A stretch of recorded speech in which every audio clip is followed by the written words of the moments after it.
and welcome to Linux Action News, our weekly take on Linux and the open source world. This is episode 91, recorded on February 3rd, 2019. I'm Chris. And I'm Joe. Hello, Joe. It's good to be connected with you, and it is a great week to be a Firefox user. Yeah, Firefox 65 has come out, and it is all about privacy. Privacy really has turned into a bit of a buzzword, hasn't it? Especially recently after the proposed changes by Google in Chromium. It seems like privacy for the web browser is the battlefield for 2019, and Firefox isn't going to be left out of that fight, Joe. Yeah, they've got a new set of redesigned controls to give you real granularity about how you protect yourself when you're browsing. This is a really sensible approach. So the default is standard. For anyone who wants to just set it and forget it, it's the default right now. You're good to go. And it really is the perfect setting for those of you who expect ultimate privacy when you open up their private browsing mode. But for the rest of us, that want a little more quote-unquote strict control, that's for people who want a bit more protection and don't mind if a couple of sites here and there break. This setting blocks all known trackers by Firefox, regardless of the privacy mode or not. But then if you like to kind of get down in the weeds, they also have now a custom mode. That's 3 different modes, Joe, for privacy. Well, it's always been the browser for the power user with the about config options and everything. And now with the privacy settings, you've got real control as a power user if you want it, or if you want to just go for the defaults, then that's pretty much fine for most people. So it kind of serves both types of users. Yeah, it's really not bad, is it? It's nice to see the 3 different options and to see them expand out this built-in set of options. But it's pretty generic and basic and not enough. It's really one of those feature sets it's good to see, but it's not enough to move the needle. That said, some of the things that they are working on for future versions of Firefox, I think that kind of stuff could move the needle. Well, in the next version, 66, it looks like they're going to implement a feature that warns users about man-in-the-middle attacks. So again, it's all about privacy and security. Right. This is a very, very useful feature, especially for those of you on Windows. Starting with version 66, Firefox will let you know if, say, a rando antivirus product or malware, or maybe even your ISP is intercepting your HTTP and HTTPS traffic. They're building in a new style of error page into Firefox when it detects this kind of shenanigans. And the way this feature works is to show that visual, hey, you, user, your traffic is being intercepted. You need to look into the software on your computer or ask questions with your ISP. That is the kind of feature set that I don't really see Google all that compelled to introduce. Well, that's hopefully what's going to save Firefox and Mozilla here, because we all know that Chrome has just been absolutely eating up all the market share, and Firefox is way, way down now, almost insignificant in terms of percentage. But hopefully with features like this, they might be able to claw some of that market share back and become more relevant as people wake up to the reality that their data is actually worth something and they should be a bit more careful about who they give it to. All of that said, I can't help but take a bit of a downer note on this story, because when I look at what Firefox is attempting to do, I'll give you an example. They've limited, the limit is remarkable. It's like 4 or 5 extensions. When you consider all of the extensions available to Firefox, Mozilla has picked 4 or 5 that they are occasionally recommending to a subset of users.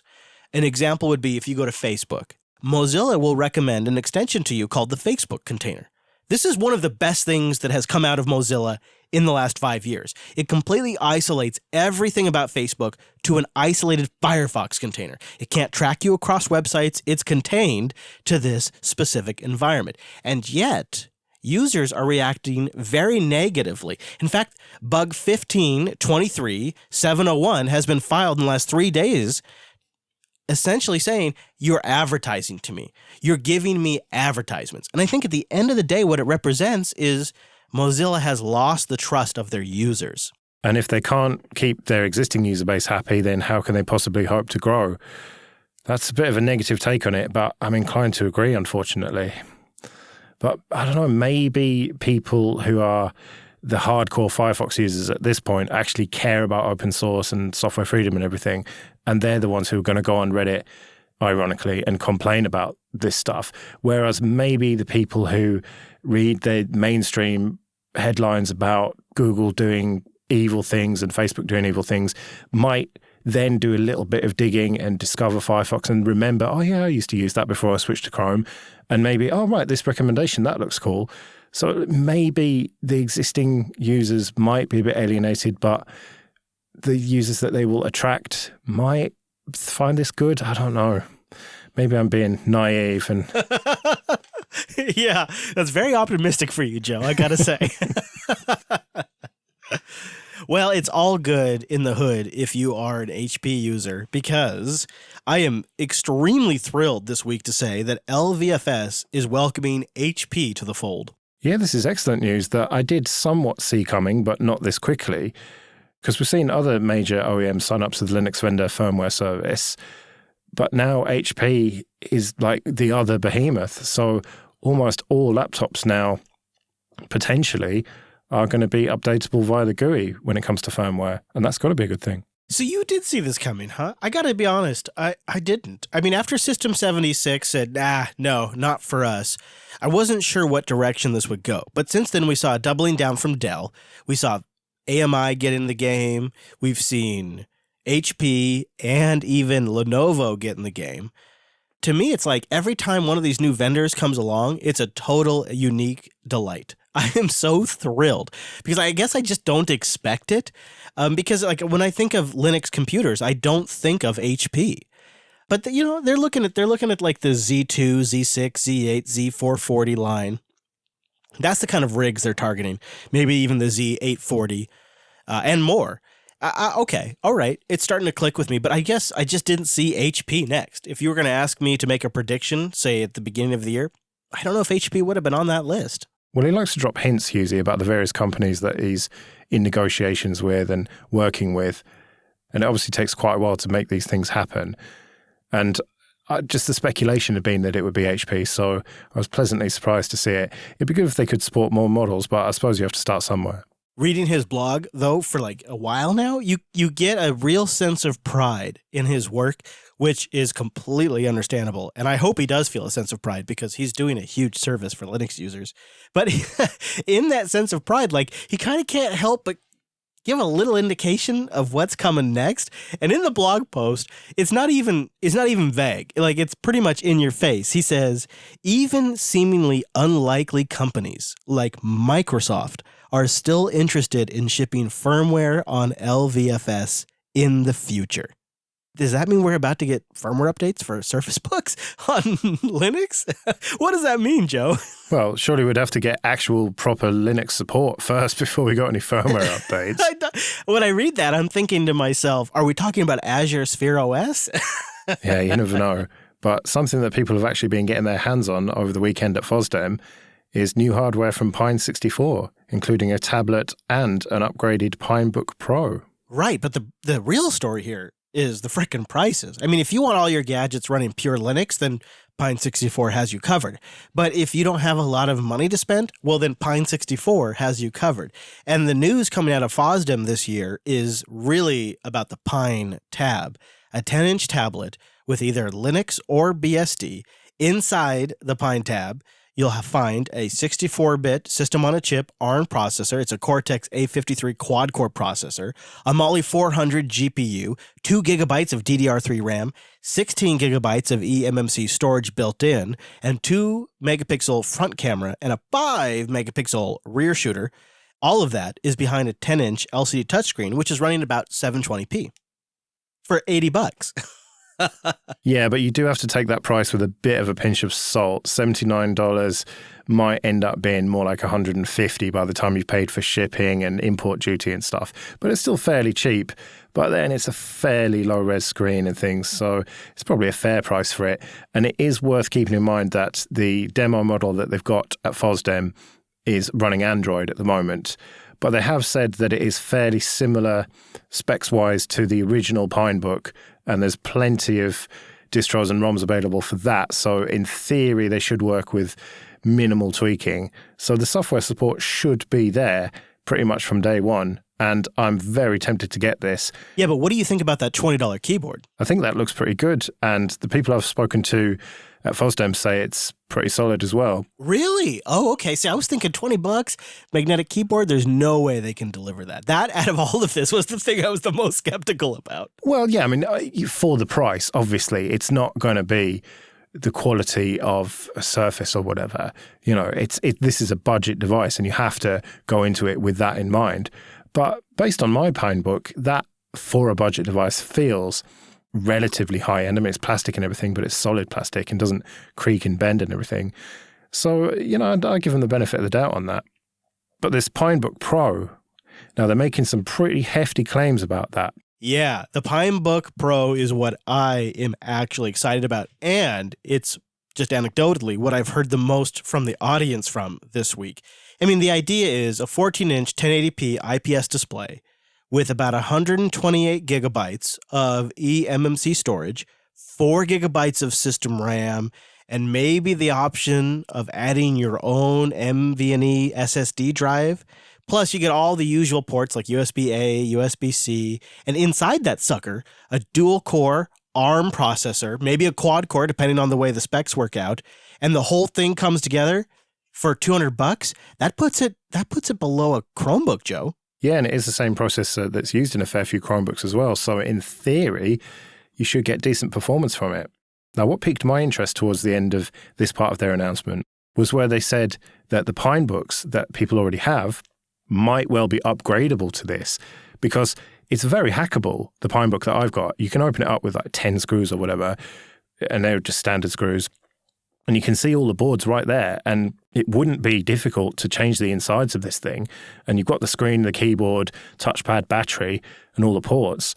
And so in theory, you could put in the more powerful hardware and have an actual usable laptop, because at the moment, it's not a daily driver, and they make no bones about that. But they're saying that this Pinebook Pro would be daily driver worthy.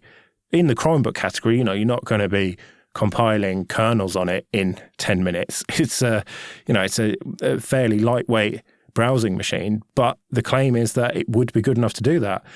And so I had been tempted to sell my Pinebook and maybe get the tablet, but now I'm thinking maybe hang on, and hopefully it'll be not that expensive to buy just the board to put inside my Pinebook, and I could be off to the races. No kidding, right? Like, how cool would it be if the part of the Pine brand was upgradability? I mean, it seems like such an obvious thing, but you can't name a single brand that's well recognized that is known for the upgradability of its components and its laptops. That just doesn't exist. Yeah, well, these days you're lucky to get RAM slots, you know, rather than soldered RAM. Or disk, yeah. Yeah. And so if you could change the entire system on a chip and the whole basically motherboard of it very easily and relatively cheaply. Swap it out, just the whole board. I think that'd be pretty great. And to say nothing about the other rumors coming out of FOSDEM, the one that I'm probably the most looking forward to is a $20 open source IP camera. I would be all about that. And then there's the one that I'm the most skeptical about, which is the $150 Linux smartphone with an unspecified screen size. Well, they do actually have working dev kits of that phone, which is more than you can say of Purism at this stage. Oh, shots fired. Shots fired indeed. But, you know, and they're being very modest about it. They're not making this big song and dance about the phone. They're kind of saying that we're working on it and, you know, here's a prototype, and, you know, it's not this big grand product. And that's kind of never been their style, has it? It's always been, we're aimed at hackers and tinkerers. And, you know, this is the phone that we're working on, and it's going to be ready when it's ready, rather than making firm promises and then not keeping them. It seems like a genuine, clear understanding of the actual marketplace. And then you combine that with the same thing that I feel like other projects we've talked about in the same space, sort of primarily Plasma Mobile, where they come at it with a humbleness. This is where we're at today. You know, this is what we can offer today, and we think it's something that is unique to hackers, and we're trying to offer it at a competitive price point. We're not saying it's going to replace the iPhone or compete with the Pixel, but if you are in this particular market and you even know what these things mean, we have a product for you. And God bless him, Joe. Yeah, and they have the attitude of come and help us. This is an open source project. Come and help us hack on it. Yeah, I think that is the right approach, because then it's not, oh, we're going to take over the world. We're going to fundamentally change the consumer landscape and alter cloud computing all in one swoop. It's, hey, we have something we think is appealing and we're going to iterate on it for years. And eventually we're going to get to something that we think is super competitive. In the meantime, help us make it better. Yeah. In the meantime, hackers are going to use it and have fun doing so. But I suppose the elephant in the room, whenever we're talking about any of these ARM-based systems, is the Raspberry Pi Foundation. And you and I have some predictions in the works, in play, as you might say, that could be affected by this next news story. But we're here to report the news as it is. It appears we will not see a Raspberry Pi 4, at least in 2019. Yeah, this is very disappointing to me because I'd predicted this with great confidence that we'd see it this year. But apparently not. In an interview with Tom's Hardware, Eben Upton has said that, no, it's not happening this year. It will be called the Raspberry Pi 4. It will be $35, and it will be more powerful and have more RAM. So it's most of what we thought, but it's just not going to be this year, which is going to disappoint quite a lot of people, I think. Well, not just other people. I mean, just you and me. Like, I was hoping that we would have a super cheap Raspberry Pi, a $35 Raspberry Pi, and then like a $55 Raspberry Pi or so. Because the reality is, Joe, is $35 today isn't necessarily buying you what $35 bought you when the Raspberry Pi launched. And I think there's room in there for a more feature, maybe more memory, more processor, but more feature-rich Raspberry Pi. I've made this argument before, and reading this over at Tom's Hardware, I can see that Eben is totally in disagreement with me. Well, it does seem to be very much sticking to that $35 price and has done from the very beginning. But if you consider with inflation, that $35 doesn't actually go as far as it once did. It's roughly equivalent to about $38 in today's money. So if they're only selling it for $35 now, then it makes it very tricky for them to squeeze more and more performance out of a new model. I really recommend that people read this article because it made something really click for me. And you just touched on it, Joe. They're really sticking to this $35 price. Now, who knows? Maybe they'll have future products that are outside the core Raspberry Pi product line that are of a completely different price, like they did with the Zero. But reading this article, it seems like he's pretty committed to that $35 price point. And I think that's important for the market because at their scale, they are actually applying downward pressure on the prices for the overall component ecosystem. But it also, to me, resonates with something that the audience has been giving us as solid feedback anytime we talk about the Raspberry Pi, and that is simply summed up as there are really good competitive alternatives. And it seems to me that those competitive alternatives just got even more competitive with this. So both the audience is right, but at the same time, the Raspberry Pi is doing us an overall good by putting downward pressure on the prices of the entire market. Well, that's true, but we talked about Pi 64, and it feels like if the Raspberry Pi Foundation don't put out a new board this year, then Pi 64 might well start eating their lunch. I mean, there's a lot of other boards out there. Most of them are like Orange Pi, Banana Pi, that sort of thing. For my money, anything that has Pi in the name is a cheap rip-off and is just to be avoided. Now, that's maybe the wrong attitude to have, but it just feels like just cheap and nasty to me to put a Pi in the name. Yep. Whereas Pi 64, what makes them, sort of sets them apart is that they don't need to try and cash in. They just do what they're doing. And that makes me take them more seriously. I totally agree. And on top of that, you also have to figure RISC-V is now a real player in the marketplace, and there are RISC-V boards being built. And that is also competition for the Raspberry Pi. That is true, yeah. I saw a photo of a RISC-V board running Plasma Mobile at FOSDEM. I mean, it's nowhere near the size of a Raspberry Pi, and it's going to be significantly more expensive at this stage, but that is coming. And we saw Raspberry Pi join the RISC-V Foundation, so maybe we'll see a RISC-V Pi at some stage. It seems very unlikely anytime soon. But maybe in this hackerboard space, the tide is turning and that crown is starting to slip slightly from Raspberry Pi.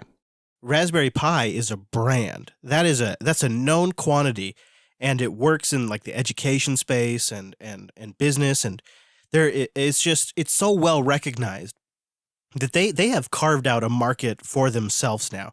And it is really their game to lose. But that's just an aside. I want to take a moment and talk about some throwaway comments that Eben makes about USB-C and maybe seeing future Raspberry Pi devices with USB-C. And this is a quote. He says, "There's some awkward decisions in the pin choices on the USB-C connector. In a kind of fairly rugged environment that people use the Pi in, if the connector gets twisted or if dust gets in it, you can end up exposing the high-speed differential pairs on that connector to rather high voltages." Overall, it sounded like he wasn't very happy with USB-C and was fairly happy with the ports they have on the Raspberry Pi devices right now. Yeah, it seems like he's voting for micro USB still. And he is an engineer with a lot of experience in this area, so you kind of have to trust him on that. He's obviously looked at it, and we all have hailed USB-C as the next big thing and the standard, but he's made me question that now. He's doubted my faith in it. Same with me. I have been having doubts about USB-C for months now. Behind the scenes, we've had just issues amongst the staff with different laptops that have come in-house that have different features on the USB-C ports, and you really have no idea of knowing what those ports can do unless you are intimately familiar with the entire spec of the laptop. And we've just been talking as a group, like, how is this going to work for average consumers? Well, average consumers are going to buy that Meizu Zero phone that's got no ports at all. So I don't think they'll be worried. There you go. Problem solved. Meanwhile, back here on Earth, those of us who love a great media center fully under our control and, of course, is open source, are celebrating the release of Kodi 18. I tried this out and it doesn't look much different from 17. It's nowhere near the huge leap in skin that we had from 16 to 17, but there's quite a lot under the hood that's changed. You could probably easily be forgiven for missing the changes, to be honest, especially if you're like me, you're on the NVIDIA Shield, which I think is one of the best TV devices ever, and you have Kodi installed on it, which is one of the best media centers ever. This update kind of came along and it was just more good stuff, where the last one, like you said, was like this huge change in the way it looked and everything. But what you get under the hood is pretty noteworthy. In fact, what they took out is kind of noteworthy. Nearly 500,000 lines of code were removed, and nearly 500,000 new lines of code were added. That's arbitrary to us. You know, so half of that stuff could be hello world for all we know, but it's just kind of a big number, and it represents 10,000 commits to the project, which is 36 different individual open source contributors that are writing code to the main upstream Kodi project now. And it also represents just a ton of beer and wine and retro gaming for us Kodi users. This is something that I tried to try out, if that makes any sense, and didn't get very far. I didn't spend a huge amount of time on it. I didn't do much reading. I just tried to go in as the kind of new user, and it wasn't immediately obvious to me how to get the emulators working and get my ROMs loaded up and start playing Sonic. So I think this is more aimed at people who get down and dirty with hacking it, with extensions and everything. No, actually, all that checks out, Joe. I got to say, what's great about Kodi and also kind of not great about Kodi is all add-ons are essentially created equal. The Jupiter Broadcasting add-on that Rob Loach wrote for us like 4 or 5 years ago is like on par with some of this new stuff that is headline features. And that's cool and feels great from an independent content creator standpoint, but isn't really serving the project the best it could. And that would be one criticism I might have. But once you kind of live and learn Kodi, you kind of can figure things out. But even that said, it took the audience writing into me personally saying, hey, Chris, by the way, you can use Plex inside of Kodi, do XYZ, and it all works. It took about 20 of them writing me before it clicked how to actually set all of that up. Well, also they've added DRM to this release, and it's a similar situation. It is not straightforward to get Netflix and Amazon working in it. It's not out-of-the-box support. It requires you to install add-ons and do a bit of hacking. But that's kind of the beauty of it. It can either be this fairly simple interface that, to be fair, actually adding media to it can be a little bit confusing for new users, I've found, that I've set it up for. But once you've got all that set up, it's really straightforward. Or if you want to get really hacky with it, you can.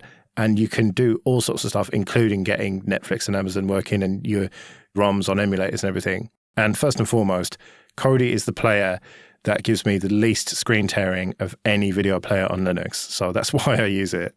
Everybody's got their Kodi reason, Joe.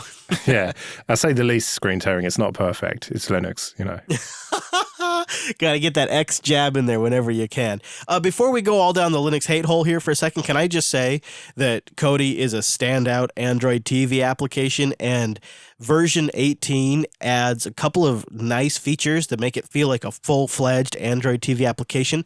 I don't actually use this, but if you are a fan of Google Assistant on, say, like the NVIDIA Shield TV, Kodi now has full feature support for voice search and voice typing using the remote and all of that. That's like a first-class app kind of thing on that ecosystem. It's a big deal for a lot of people. It doesn't resonate with me, but it checks a box with the quote-unquote market. Well, hopefully they can ride this tide of positive publicity and get to a point where they're releasing early and often with new features and kind of put the negative publicity behind them. I agree. I really hope so, because Kodi is one of these open source projects that makes a daily positive impact on my life. As we record this episode right now, I am en route from Texas to Washington, and many, many times en route, I don't have internet connectivity, and I use Kodi to stream media around my local LAN, and it is, after everything I have tried over the years, the absolute best application for the job. It would negatively impact my life if it went away, and it positively impacts my life when they have a new release.